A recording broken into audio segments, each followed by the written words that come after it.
नमस्कार दोस्तों। अब मैं आगे परिचर्चा करता हूँ लघु और गुरु पर, और आप देख रहे हैं हिंदी एकेडमी में लघु और गुरु के नियमों की चर्चा।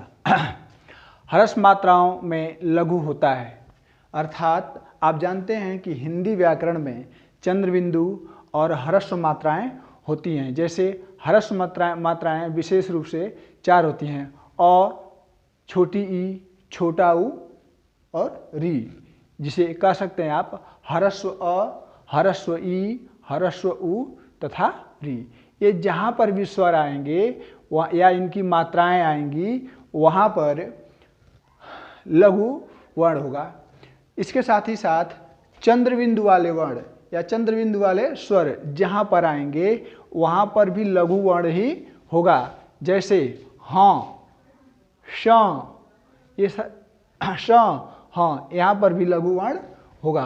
साथ ही साथ आप देख रहे हैं जिन वर्णों पर अनुस्वार लगे होते हैं, अर्थात जिस किसी भी शब्द में ऐसा वर्ण आए जहाँ पर अनुस्वार लगा हो तो उस वर्ण के ऊपर गुरु वर्ण हो जाता है। जैसे रंग, गंग, भंग, तंग, मम इत्यादि। जैसे रंग, रंग, गंग या गंगा, गंगा शब्द में ग आएगा, फिर उसके बाद अनुस्वार आएगा, तो जहाँ पर अनुस्वार होगा उसके ऊपर गुरु वर्ण हो जाएगा। इसी तरह से भंग शब्द है, भंग का अर्थ है तोड़ना, तो भंग शब्द में भी भ के ऊपर अनुस्वार लगा हुआ है, जिस कारण से यहाँ पर भी अनुस्वार के ऊपर गुरु वर्ण हो जाएगा। तंग शब्द होता है, तंग शब्द में भी त के ऊपर अनुस्वार लगा हुआ है, जिस कारण से यहाँ पर भी आपका गुरु वर्ण होगा।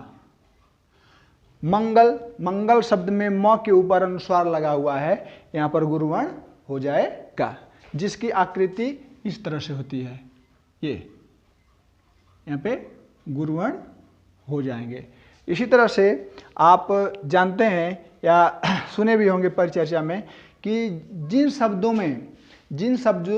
में संयुक्त वर्ण आते हैं, जिन शब्दों में संयुक्त वर्ण आते हैं, तो उस शब्द के संयुक्त वर्ण के पूर्व वाले वर्ण यदि लघु हैं तो वो लघु वर्ण न होकर के वहाँ पर गुरु हो जाता है। जैसे सत्य, क्या है? सत्य। यहाँ क्या लिखा मैंने? सत्य।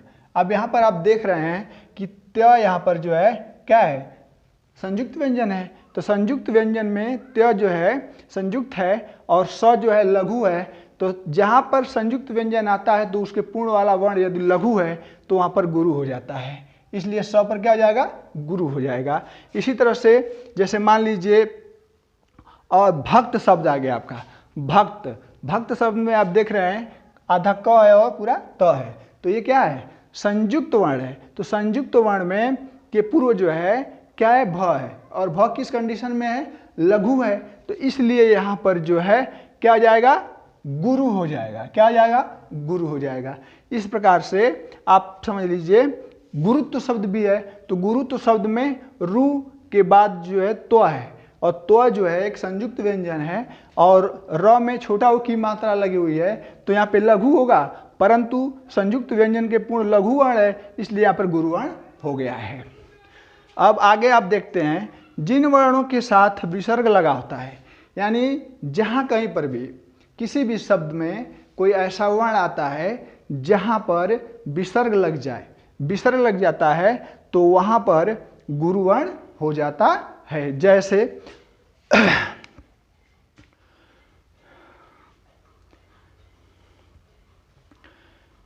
जैसे हमने लिख दिया प्रातः, प्रातः शब्द आ जाता है, क्या आता है?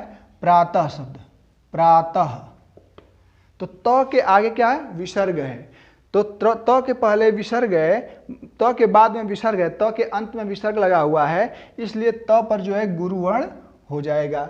इसी जैसे मान लीजिए रामः, हमने लिख दिया रामः, तो राम में म के साथ विसर्ग लगा हुआ है, इसलिए म पर जो है गुरु वर्ण हो जाएगा। अगला नियम यह है कि किसी भी शब्द के अंत में, यानी कोई भी शब्द ऐसा है जिसके अंत वाले वर्ण में हलंत लगा हुआ है, तो जिस शब्द के वर्ण अंत वाले वर्ण में हलंत लगा हुआ है और उस हलंत वाले वर्ण के पूर्व वाला वर्ण यदि लघु है तो वहाँ लघु न होकर के वहाँ गुरु वर्ण हो जाएगा। जैसे लिख दिया मैंने श्रीमन, श्रीमन, ठीक सर, तो श्रीमन हो गया। अब श्रीमन में आप देख रहे हैं कि न में हलंत लगा हुआ है।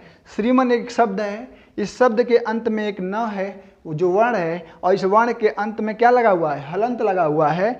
तो इस हलंत वाले वर्ण के पूर्व वाला वर्ण क्या है, लघु है, म। तो यहाँ पर इसलिए ये हलंत होने के कारण म लघु है, फिर भी यहाँ पर गुरु वर्ण हो जाएगा। उसी तरह से जैसे मान लीजिए भगवन शब्द है, भगवन,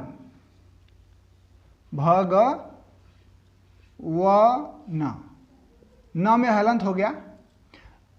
न भगवान जो एक शब्द है, इस शब्द के अंत में एक वर्ण आ रहा है न, और उस न में हलंत लगा हुआ है, और इस हलंत वाले वर्ण के पूर्व वाला यानी पहले वाला वर्ण क्या है, लघु है। जो वह है यहाँ पे क्या है, लघु है, लेकिन न में हलंत लगा हुआ है, इसलिए इसके पूर्व वाले वर्ण में जो लघु होते हुए भी यहाँ पर गुरु वर्ण हो जाएगा। अब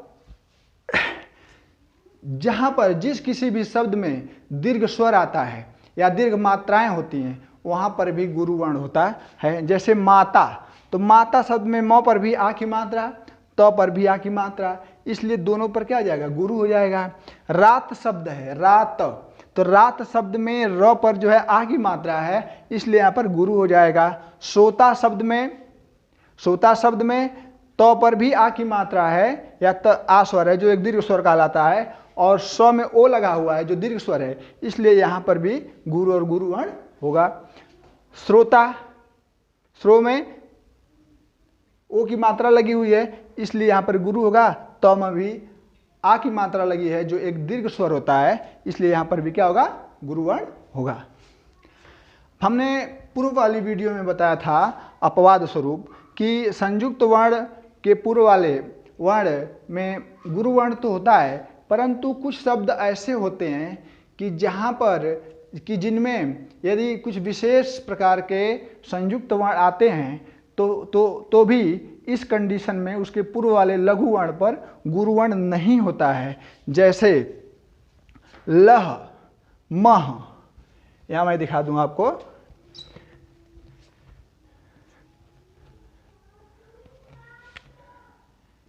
जैसे लह,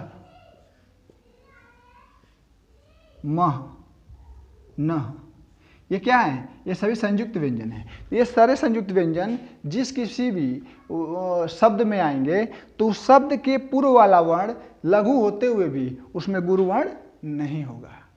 इसी के साथ मैं अपनी वाणी को विराम देता हूँ, और मैं आशा और विश्वास के साथ कहता हूँ कि मेरा यह पढ़ाया गया वीडियो आपको पूरा पसंद आया होगा, इसलिए आप इसको सब्सक्राइब, लाइक, शेयर करते हुए मेरे मनोबल को बढ़ाएं और मेरा उत्साहवर्धन करें, क्योंकि अभी ये मेरा एक छोटा सा प्रयास है। धन्यवाद।